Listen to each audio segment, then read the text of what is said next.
Conversations about Ripple going public are everywhere. Today's video is an angle I don't think anybody else has taken. I think Ripple have been telling us exactly what they're going to do in plain sight on their website, but no one's caught it. Let's get into it.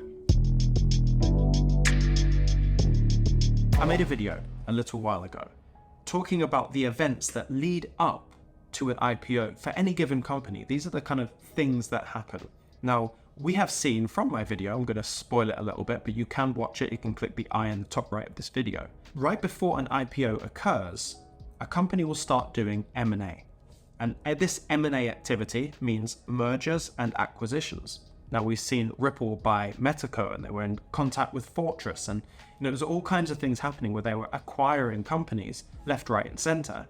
And this comes as the stage right before IPO, but nothing really has happened yet. I mean, I made a prediction in that video as to when IPO season could potentially happen based on the timelines of events and where I think XRP are. You can look for the answer in that video. But there are other factors that line up to bring a company public. And one of those things, I believe, is how Ripple is hiring new employees. Not just how they're doing it, but who are they employing? And are these roles significant in the process of an IPO? You see where I'm going? Well, I've done the digging and I've narrowed it down to a series of roles I think are most important for an IPO, leaving right at the end the role that I think is most telling about an IPO. So Ripple are hiring for two different roles. One role is a director of corporate development and the other one is a manager of corporate development. And the point of those hires is actually to steer strategic growth. This role would be in charge of kind of managing mergers, managing acquisitions. Remember, I think we're in M&A phase of this Ripple IPO journey, but they're also there to kind of create these new partnerships. Oh, what did you say about uphold key partnerships? Like, this is the time. Ripple is doing this right now and they're hiring for roles that manage those situations. Mergers and acquisitions and partnerships. Because when it comes to showing investors the strength of your company, it really helps to have these really good business models and growth strategies underneath, and those are usually headed up by directors of corporate development. They're also hiring for this role in London, San Francisco, and New York, and I think that's more telling of their global operations rather than where they're going to IPO, but we're going to get to that later on in the video. Another series of roles that they're hiring for are engineer roles. And I think this is really, if you're hiring engineers, you're trying to make your infrastructure better. You're trying to make your technical abilities and capabilities underneath more robust and more profound. I think that's probably just good in any growth of any company, and it doesn't necessarily reflect on the prospect of an IPO. But certainly it seems like Ripple is building and building and building to be able to show anyone looking in how robust they are and how they're growing and expanding and making things better. These are all just good signs anyway. Now, here's where it gets a little bit juicy. We also see Ripple are hiring some finance roles, specifically Director of International Tax, we'll get into that in a second, and Financial Risk Director. And both of these roles are fundamental in ensuring that Ripple's numbers are all audited and ready to be seen by the public. Because when you go public, now everyone can see all the numbers. So you need to make sure that you're abiding by international tax because they're a global company. But you also need it in such a way and displayed in such a way and formatted and audited in such a way where anyone can look in and understand what's going on at the company. It's kind of the double-edged sword of going public. But in order to go public, you need these positions in place and you need that infrastructure underneath to be clearly showing what's going on underneath the hood of Ripple. I want to say something here quick. The last couple of weeks I've been out of my house. It was being renovated and we've had to move all around. We've moved houses multiple times. Essentially, I've been working from either here in like a rented office or in a coffee shop. Now, coffee shops are not an ideal place to be, especially when you're someone who holds cryptocurrency and works on cryptocurrency on the laptop. And that's why I want to talk to you about NordVPN. When you're in these coffee shops, you could be on there on your laptop and someone in the corner literally could be doing something called a man-in-the-middle attack. Basically, they're using that public Wi-Fi to access your information. But if you have NordVPN enabled on your computer, on your phone, on your device, all the information that they get sat there in the corner gets jumbled up and it looks like complete gibberish. Therefore, protecting all of your data and your privacy while you're online in public. Now, NordVPN have done all of you a solid deal here, and that is that you get 4 months extra on their service when you buy a 2-year plan. All you have to do is go to the link in the description or the first comment, or type in nordvpn.com/Lulu.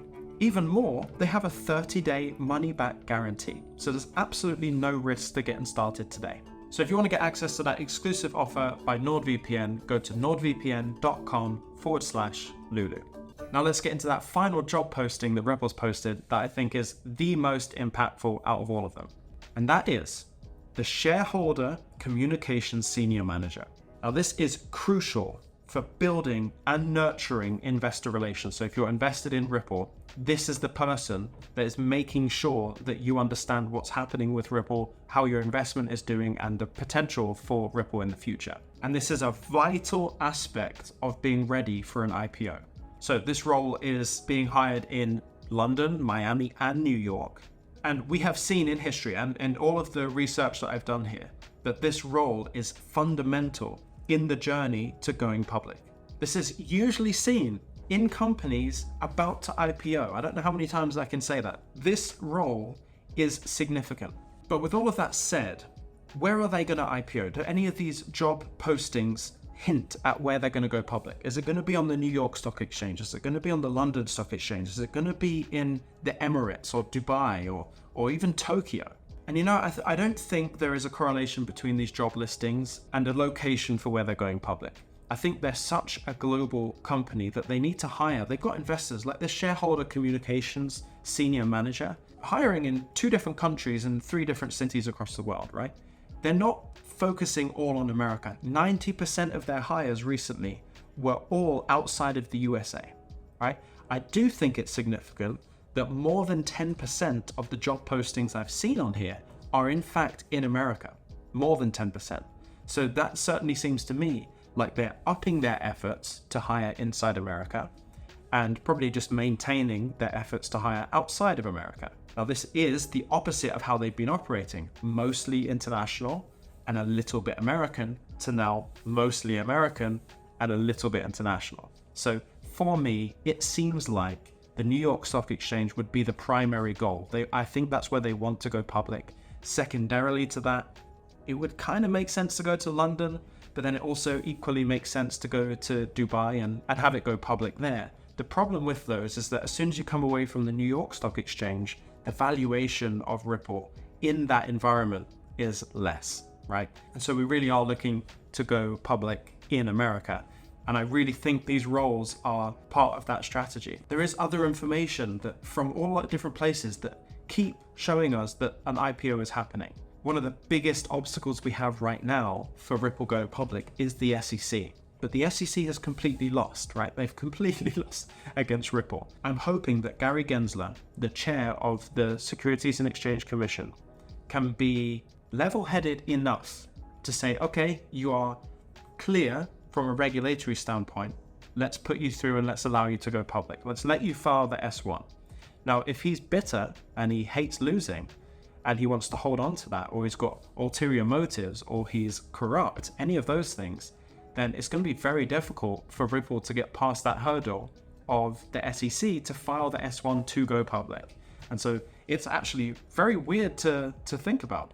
In my mind, you would have more success, at least speedier success, if you went public on the London Stock Exchange, because we have new regulations. There's a video coming out all tomorrow about the new regulations in the UK about digital settlement assets and all kinds of stablecoin regulations. That's in tomorrow's video, so make sure you stay tuned.